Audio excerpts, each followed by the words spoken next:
laawol kisal ko laawol peewal e ɓantal. Bismillahir Rahmanir Rahim. Alhamdulillahi alladhi an'ama alayna bil iman.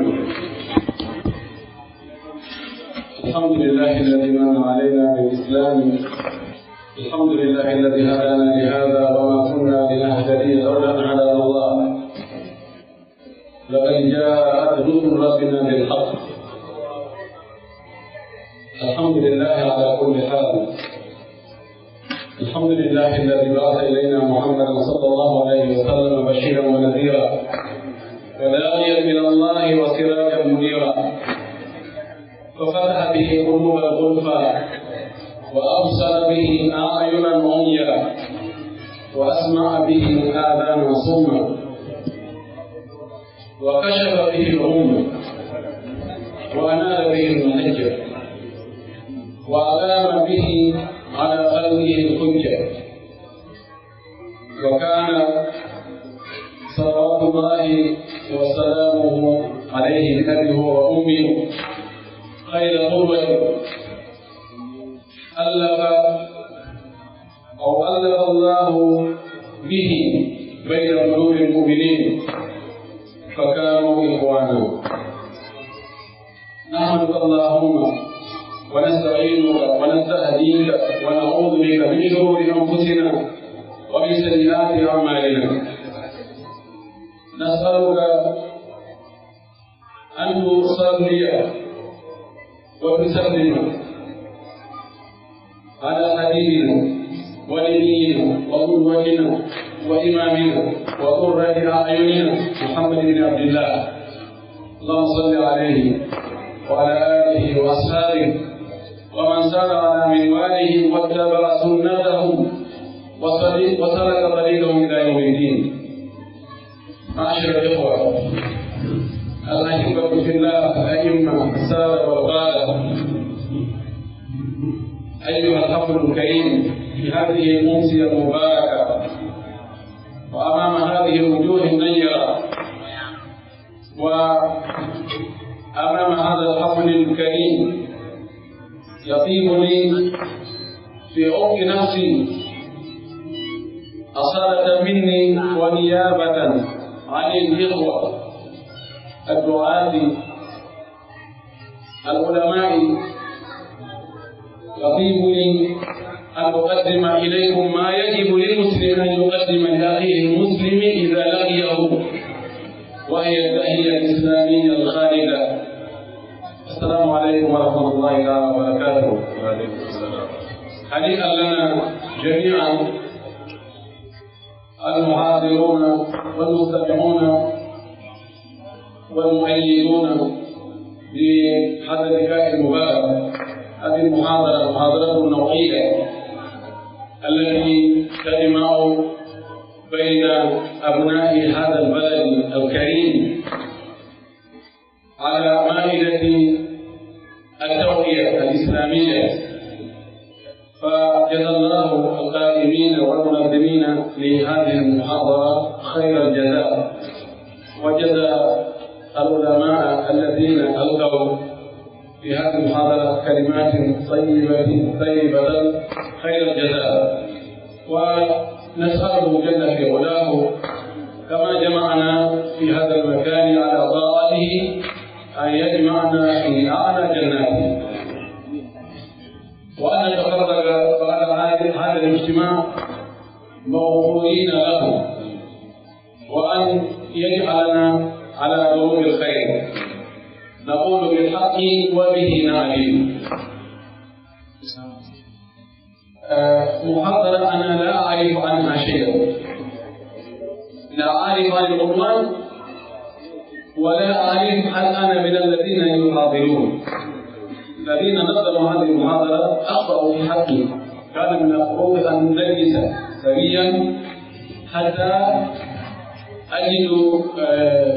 الخبر اليقين عن ماذا أتحدث في هذه المحاضرة أمام هذه الوجوه النيرة، حتى أجمع شأني وألقي ما يمكن أن يستفاد منه. ولكن جزاهم الله خيرا ونيتهم كانت طيبة ونسأل الله أن يبارك في الكلمات التي سمعناها. أيدي الله سبحانه وتعالى وتبدي وموني وتوبي وسيدي ولامي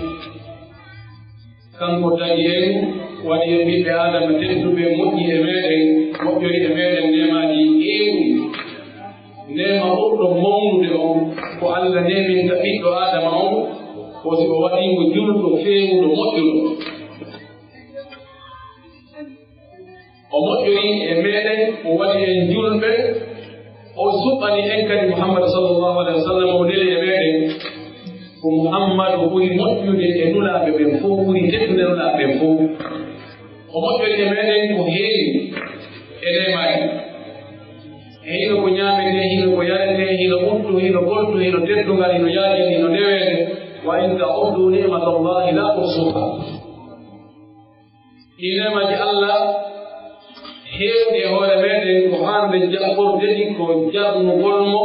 ويرتنومو يتمو andi tanamo hara en gollitirade ni nemaji makko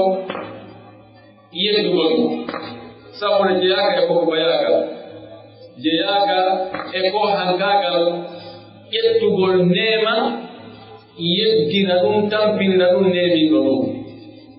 e yeddimo o hawti en ɗo e hoore ɗoftare makko en doni ke mo yo hawtoy ka aljanna makko ɓurɗotogo en doni ke mo yo juure e wonanaɗo meɗen Muhammad sallallahu alaihi wa sallam o monen e meɗen o denirimo sabu yurmede e peewal fiyo e gal boneji ɗin fof gila ka aduna haka lahara fiyo heɓ moƴƴireji ɗin ɗi aduna ɗen ɗi lahara ɗin fof Allah waɗi mo sabu ko o renɗinta kon e ko rentinta kon o waɗi mo sabu ɓerde uddunoɗe boy udditi noppi pahuɗunoɗi tawi nanata waaji nanata gooɓe nanata moƴƴere ɗi udditi ɗi waɗti nande gide wumnoɗe tawi yi'ata moƴƴereji ɗin fof ɓe kadi waɗti yi'ude hujja makko on tabiti e hoore tagore makko nden hannde kadi goɗɗo wo wi'ata ma ja'ana min bashirin wala nadir minen ko wayi alaa ko waajomen heɓano ko yeeɗomen ɗum hanno men feewa si tawino min heɓino waaji ɗon men feeway yo Allah juulu e o yo juulu e sahabaɓe makko ɓen fof yeeyinoɓe wonkiji mum e jawɗi mum e ɓurtu mum e teddungal muɗum fi darnagol ka diina ɗo fiyo ka hewto ha hewta ka meɗen ga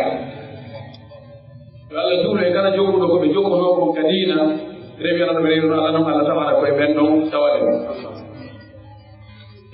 musidɓe julɓe tedduɓe karagogoɓe kohoɓe e ardiɓen ka diina e ka dawla e konji ɗin fof ka sécurité e ka administrative haray on fof on diisinama e ɗi konguɗi laɓɓuɗi ɗi watta ɗo mi juutinta nde wonno toɗan nden nde juuti simiran heewi sa watti ɗon goɗɗum ko wattuɗa ɗum ko galidi yaade haysi ko ɗum ɗo ɓuri hittude ko waɗano law ko mi weltanike seeɗiɓe ɗo ɓen fof nde wonno enen ɗo fof ko addi en ɗo woni karagoɓe ɓemba woni lamɓe ɓemba woni marɓe ɓemba woni suddiɓe woni duhiɓe woni nodduɓe woni notiɓe en ɗo fof ko arande ko fi Allah goɗɗo alaɗo ɓe goɗamɓe o goɗɗo alaɗo ɗo fi goɗɗo ngo nafi politique addi en ɗo ko addi en ɗo purement ko fi l'islam o andugol ko honɗum l'islam yamiri ɓiɓɓe mumɓen ko honno ɓe wondirita hakkude maɓɓe on jarnama o weltanama e tori kala yo Allah nafiren dolande nden e toɓɓere nde ɓe maki ɗo yo yewte nde yewtama e ɗiya haalaji luttuɗi ko fii siɗɗankagal kal islam al ukhwa al islamiyya nde toɓɓere no haani yewtude nde yewtama neɓi gila pewɗo waɗa jippoto alqur'ana no yewtude e fiinde toɓɓere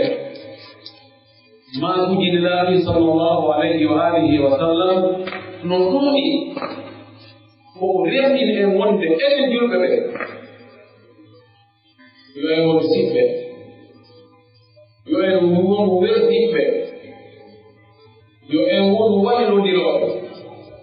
yo en won yurmodirɗo. Allah subhanahu wa ta'ala wandini en o wi innama almu'minuna ikhwatun fa aslihu bayna akhawaykum. إنما حال عرب يريد أداة حصر سافر لي كونغو فت فأنا أقول يدور كحال عرب وجاء يقول ولد إنما قلت فانا إنما المؤمنون إخوة جرد فلونا بوكونغو سيونا تلقوا بسيطة come si vede اختلاف اللون واللسان والدرجة الاجتماعية والسكن لا تأثير له في العلاقة الإسلامية في الأخوة الإسلامية. كالإسلام seetugol mbaari se woodi borɗuɗe ngule o wi oɗano randu oɗano bawɗo oɗano juuɗo oɗano raɓɓiɗo oɗano baba oɗano kaane e seetugol ɗende nde oko ɓulata wolata oko soso wolta oko maninka oko berse oko anglais oko français oko dojji oko china ɗum ɗo alaa batte كادر الإسلام في موضوع بكادر الدين رد على باتة سيدنا الكهائي بينه جريمة بينه دي كانكا بينه جريمة بينه دي نيويورك بينه دي لونزو رد على باتة في حكم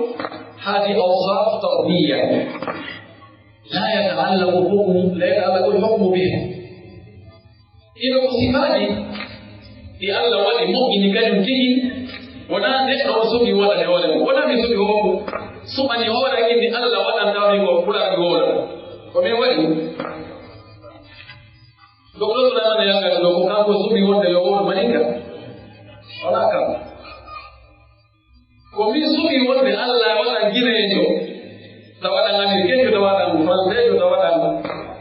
chiwayo ko mi subi la komi subi Allah waɗan o ɓuren hoɗa ɓaleejo min tan mum daneejo portoɗo hami subi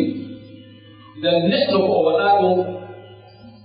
al insanu la yu'akhadhu bi gayri jaridatihi neɗɗo nangidirtaaki sina kanko ko faggitani hoore makko ko o waɗi faale har nawa ɗoɗaa inan kalislam ko be jaɓani Allah hoddiro makko ngol لابد أن نسلم لله قضاءه وقدره بين جبنمو جبلو دين غومي دين أولو دين ko Allah ñaari ko e meɗen ko hoddiri ko ko waɗi ko en o waɗi en ɗo sona ngara en ni dina kan timmaali ɗen andi ɓe jeeyi arkanul imani wa an tu'mina bil qadari khayrihi wa sharrihi ko be on tigi jaɓa hoddiro Allah go noone wono Allah hoddirani on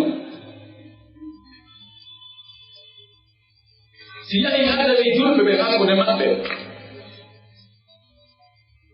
yatahaddabun wa yatahasadun wa yatabaghdun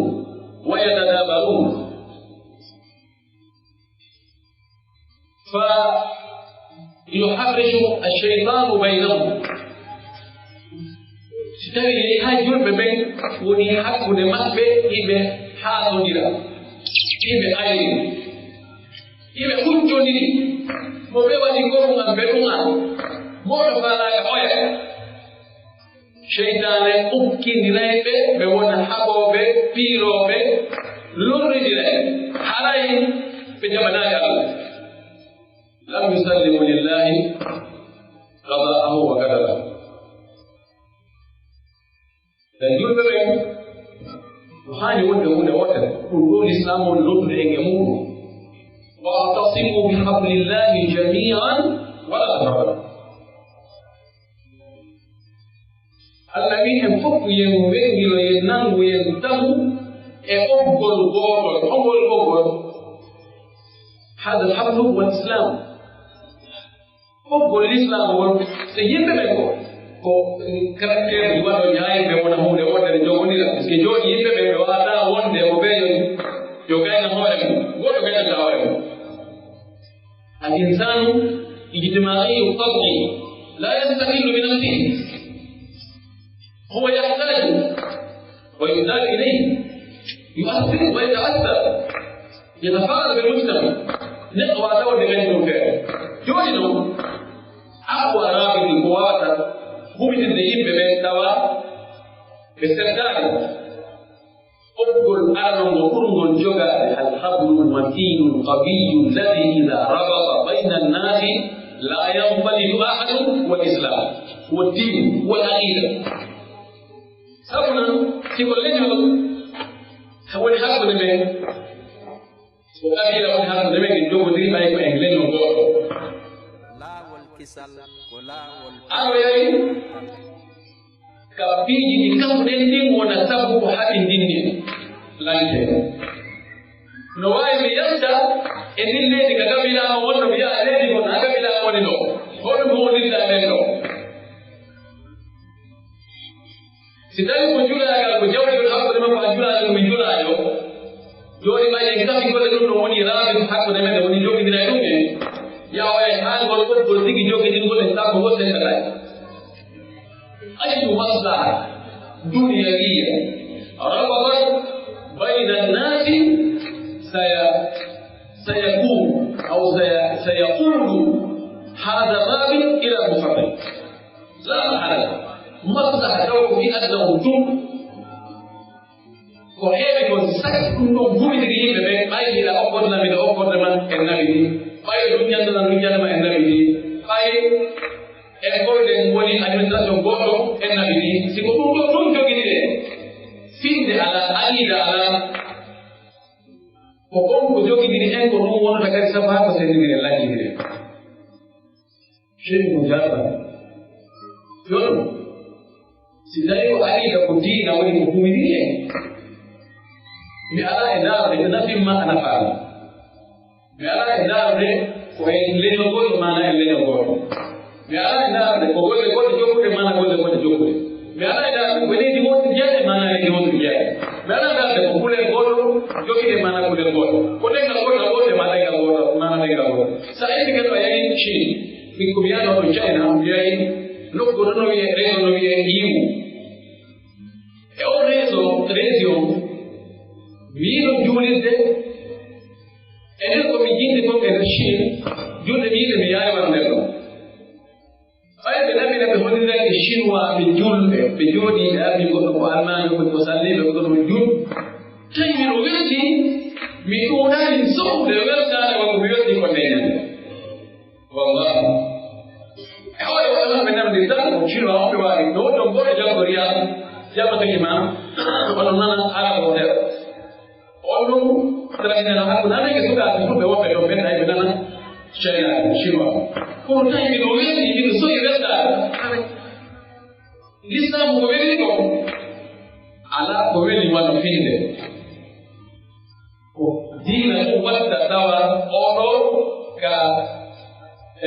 waja ijtimaiya atalenka affaire sociale ka odo ko dowol odo ko ka ko woni président de la république odo ko muso sare e fo be dawa e satu wol goto be fefa odo ko milliardaire odo mala ay ko hirko e bako dina fefa si yudi ko Allah ko sawat an-nas sawatiya ka asnan al-mushfi hada fi'l ibada dawa oda wadi ko e dewa odo e si wadi ni non dawa no hoda der ko Islam no weli do wadi Nabi sallallahu alaihi wasallam fi yudbe yojodiru yobe walodiru yobe talamodiru owi wadi misa owi al-mu'min lil-mu'mini kal-bunyan يشد بعضه بعضا وفي يجرد ضمن حق لما بين وحي ونمائي وفي وضع وإلمانجي وضع يفيدنا biriki da wata jare ko ga woni no e si ma ko jande no to ko jetta ko abaka do ko ngake ba ko de ma ko ngake ba ko de ma ko ngake lo bi do jogi no ha jogo ni dai hal ga sidai de biriki de wala do biriki de no fere do aje da biriki no bugura do musani ka ku de ko de wala ko ma ni no fere da e hu be ni ma do wala ba Juno per motivo è si vede un diri per il diri per un diri è quello per l'altro diri è per un diri è ora hai goro va andare hai mus wallahi la yura wala wala kalau kita ini wajib guru angkemu pewati leki pewati mojo ni jamaat menen do menen no e na menen ona be julbe ko rene be na yu bo no ani be yani be ki ko be de so ko be ona be ko be ni be ana ya la problem na se be mo la ko be ga no كون مسؤول يقوم يعني لأن من الكتب الابتدائية كتاب القراءة العربية بأنه مثال للصبيان لكنه مثال رائع جدا للتماسك ولا ليس شيء واقع لكن يتصور ثلاث سيران مع الأسد مثل معروف أنا أقولها بالفلانية وأطلب حتى لا يسمعها دكتور سليمان يقول وكأي تاني قاعد بدين قاعد عليه قاعد تاني هي يوم كان يوم إنما نتوه لما جديا ما ولما جديا ولا كيفالا في يومي وبين نعايوي ألف هذا نعمده دي يعني فوق كده اللي هو إلى فوق يوم كده إيدوني إنه بولا إنه جوا إنه disotto il carattere inglese ma non ti cala di corpo che mai dai ingati che di barmi dai cose poi chi non lo chi va bene bisogna dire un indiano di gnocchi ni quasi ne ha con e va bene chi va bene direi di giorno di cala di burro dai no come ko technique di wa nyami ni ko sian fare tasu ko be sen ni la taw ko be ta pira ko fe dia ni de engali pale ni mbode ni ngudo ni mai idani ni nyama do are ko jogi haje mo ele ko mo wi de nandi mi arani on do e badalo be fala mo nyaamu de fo ko yani ando de ko no ko ni no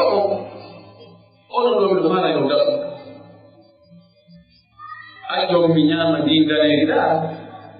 ono mara o ni peske sinaso mi aka edi mo be ambe me hayna do ga wonno office tabu dina ida me de yana be mai si me ati mo be me yana mo me nyaama ko yo no fi ono wonno bay de weldi ko be ko ko bi ko mi wona ko gundo ko bigo alike minyama dila ono ongiso ini misika rai onyama dale anyama dale no eno na problema wake tuma ndiye ne ga dale ni ikete bari ndiye oli dali mamundali dali kitayo mena wallela ya doktor nyama no boka bukimu hadi ne bi nyama hadi gaini no balle dai ni wala maga ya no yi bare ni di gundi di ayo bare ni me wati ka hayna da ni ko ni me wati hayna lono iya dalu aku na dalu aku nyamani sila ngare moja ko na nyama dala siu yubende mawala no problem dia ni no gadi modeli dia de mai doma dia ga idadi modi modum ale ni ko dia akita wala do ani nyami no gadi gadi be woni balle di be ga dia ray di balle ga jori ko do di be la magadi mai wale dia ko na nyamuda anyami la nebi ko nyande nyamuda dalili ko nyande nyamuda هذا المثال انطبق في واقع المسلمين في وقت من الأوقات. في أمريكا فعلا تقول أفغانستان إنه تلبيني سنيلة العرب هو ها من فعلا يندم بسكيب بوني obstacle في ديمقراطيكو في نودو كوباندي بندرو مهيك نودو طالبان نتوما من تابا بس طالبان بنافع مدرسة Jadi dok punya tanah mengaji bodoh yang tadi di Arab ayo bodoh. Enggak ada jual bede lagi Arab ayo bodoh yang tahu. Anjing dok komboler ini kembali ini mana yang udah. Jadi apa kita mau cari ini? Bego yang tadi di Arab bego dah mana bodoh. Saya memang jual mengaji faham tahu lah yang udah. Saya kata di Afghanistan, mana di sana?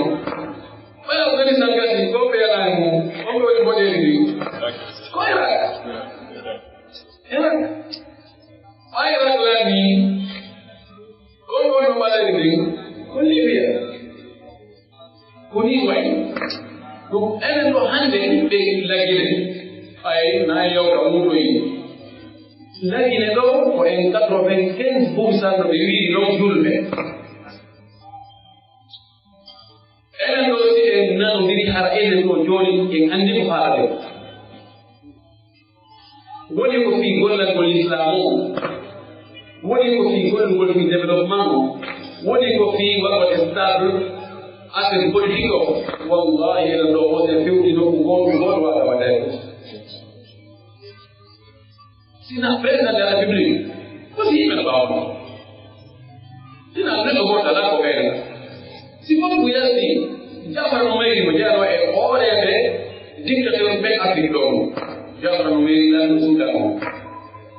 Ibu jogi do arme spesial mako denno armi puri arme national de viu. Kono baye haja ma fuku ki da wata be yasi be fuku kadara. Be inni ra'su Numeri matlabul lisha. Wadi fakadi be inni hore Numeri de ko an jama fala. Min de yasi Dalam mobil, egar per nasional penuh dalam jamaah. Per pepini pun lebih biar pada ini. Pergi, emang ada yang kau bisa mana kau? Betul, ini biar dari arah. Yesus jatuh kau balik mana orang? Salah kamu nak dekat. Tapi mana dah? Lu, saya pergi mau orang ini di mana? Mak ini di mana? Lalu korpes, kau tahu deh, eskertilu. Ente ndaro matondo kujamba wala kakila nini wanaye hanjala mfudi ili kwa hiyo dawa wote yasinde وهذا امر مدبر من زمان من قبل الاعداء رتبوا وخططوا لتفريق المسلمين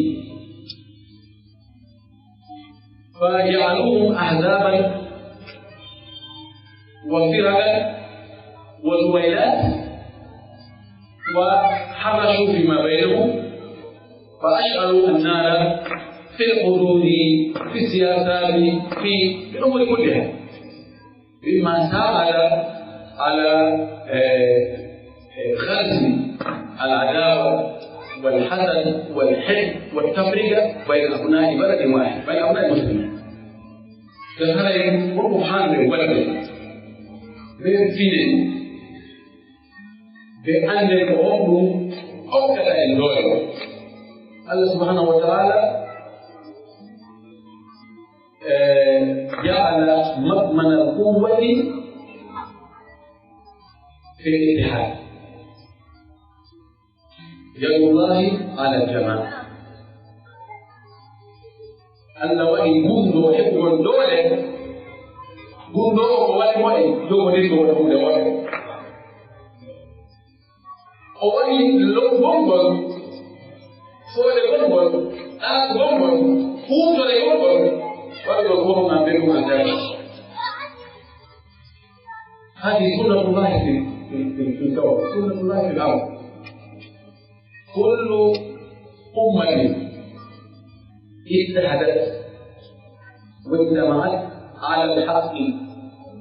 وتعاونت على البر والتقوى وتهابت فيما بينها فتكون أمة قوية شامخة منتصرة كذا نسيو جهدي والجود غير وبين كذا كذا مما فوق مدينة كذا ولا نارو فوق وبين بيرو بيقولين دولة بقولة نبي أني دا بيقول إسرائيل بيقولنا أيتك ميو إسرائيل مو بدو بيقولوا kono yimɓe hande annango dole hande kala laamotoɗo aydi mo amérique ko ɓe famdirema mi on ɗum si a meeñi puso saret jimɗo puso saret a puttimo ko lanɗo maɓɓe o ko muusa en o oynoɗo kitab oyno mi muccama mo waɗanta o a waɗaniɓe fof mo waɗɗa o a waɗiɓe fof ɓeɗo ɓe lamende de ɓe laɓɓinal non wonani ko kamɓe ɗum allah waɗi ɗum na khasiya yahtasuna biha la hadi sunnatullahi fi lkawn dan haala ka raɓɓiɗi ɗo ilahi dow gonno hande kadi enen julɓe ko fuɗɗoɗɗano ko tawa usra ala كقبيلة أرويا كحي أرويا كمحافظة أرويا ها هو دليل يقول إيوه يدري يا وسيرة سيدة بروتوك نيمون بقول وكذا وسيرة سيدة بروتوك ما هو وجوده وناسود ما توكيك لوكذا سود كروتويو وبريكية اسمه إجابة كلهم هيك كده سيرة هو دويدو ولا نقول ولا نقول يا هذا هو إلى الحق نستعيد الحق ليس فقط لا نريد فقط أن نجتمع على ما حب ودمه هنا يقول له موبي نريد النوعية قال إن هذا يقول بين موبي يهور السنة الله صلى الله عليه وسلم يهور يد المقامات هذا مبني كلام يد المبنى يد المبني أما يمسر هذا ظالما ومظلوما وكان يقول صلى الله عليه وسلم أنصره مظلوما نعم وكيف أنصره ظالما أن تأخذ بيدي أن تضعه يعني يسيء معه وجهه Kalau rumah, kalau membeli jauh, sedai mau donya, donya ada mengawal. Kalau donya itu kalau wali itu dalam lagi kau yang tujuh rumahku ada auto juga. Ada empok, wali ini begong, ini ilo ini, wali ini, nano ini, wala aji bakro fihi muda hala ke ananta. Kau elok, wala aji bakro fihi kan kalau kau ini. فإلا وتأجل البحر فيك وقول يا بابا جوجي فإلا وأن يهميه يوضو ونانئه ولا يهون يوضو فألا ولا يهون ما قلت أجرى يوضو على فألا سنة لله ولا يوضو مطمئ يدري والله لكن أولا يوضو إياه تاري بروبلي يوضي ونانئه لكن يفوق يوضو وأن يقولوا غيرتا ليس يقولوا غيرتا جبه يقولوا غيرتا وبين وقول لقومين وتولا وبين وإليه أوالي له لو يقول الله ولي فودا ولا يقول كذي لو يقول كذي هو على فودا لو يقول كذي فرشة على فودا لو يقول على راسه لو يقول bangide ala ko joni dari lagi ko woni mu do wala woni yana ko ba ko do yidi be wado ni do ko woni la ko ala la ko na be la ko no woni la ko ala la ka yesi na be ko ko ni yimbe wala ko be no ni do be to ikal le la ko kana ni be kala be yo Allah wadi der men le ana ko yimbe men le ko woni der yo Allah wodi ndiki yo Allah be woni aybe Allah be woni jeede ko gere kala ni men do Allah be fitna to ikal subhanahu wa ta'ala ban ko yimbe yo Allah ko ti yimbe fop Allah tan ni ngere ni ede yimbe ka ngere ni woni ko yo Allah wala yimbe ko ka be wonno fop ko be Suriya ha Iran ha Yemen ha Libya ha Somalia ha no be ko kala ka yuldo tabina yo Allah ida mo tambere kala ka yuldo ana yo Allah ida mo handele kala ka yuldo tonya yo Allah ida mo dole wala no أقول ما تسمعون وأستغفر الله لي ولكم ولهذه المسلمين واستغفر له ولكم السلام عليكم ورحمة الله وبركاته. واختارت الإجابة وقال لها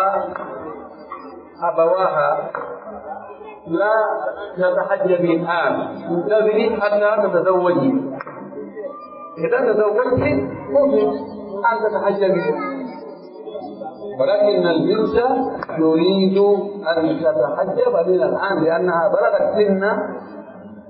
الحجاب سن البلوغ اشتهاها الرجال.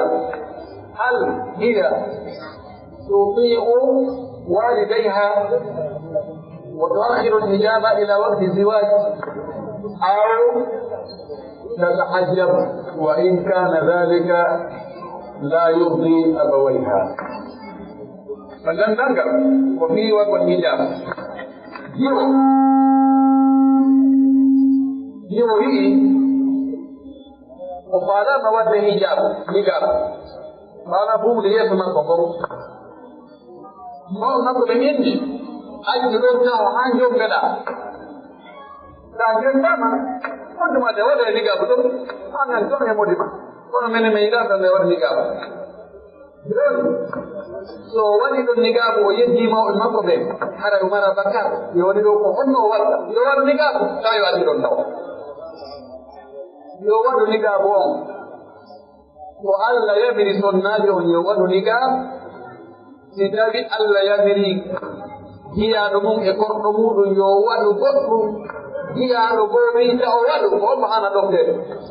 la ta'ata li makhluqin fi ma'siyati al-khaliq والله ورسوله أحق أن يرضوه إن كانوا مؤمنين.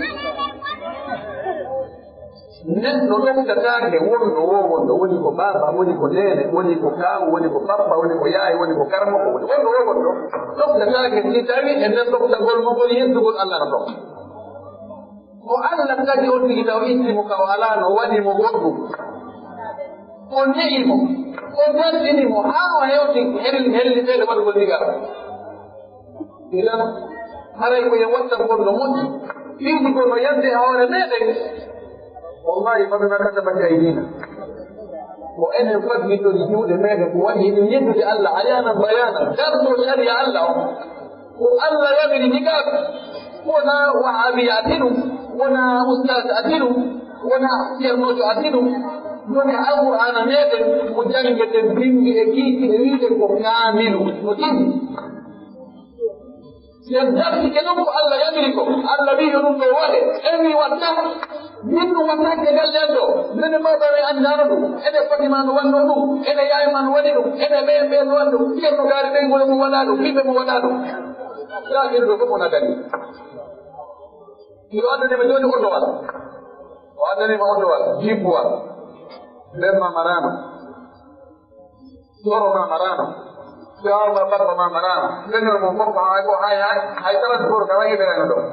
Ajar aja bahasa Jawa di Puangal, hai tu mono daura tu mau mono.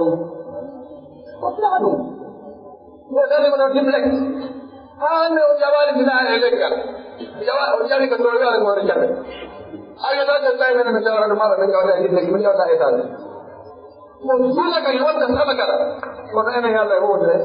Ya Allah jadi satu dari itu dia sampai lorra en rodo naya waktu itu en aji dari mula syariat Allah ini wajib Allah yang beri kau ini wajib apa aja wajib ya wajib mana wajib mana nah yang ada kau nanti إذا نجيبه وأدو نجابه يقولك الله بين موت سنوات بفهمالي توقعي بالعندي وعند فهمه بفهمالي لأننا مؤيرك نقول من الوقت نجابكم سؤال الله فهمي كيف سؤال الله بفهمة دي تكون الله فهمي إذا أدينا بيقول الله يدمك يدمك الفهم بيقول الله تبي دي بيمونه الله تبي هو فوق وآخر دعوانا أن الحمد لله رب العالمين لا والكسل كلا والبي والإبانتال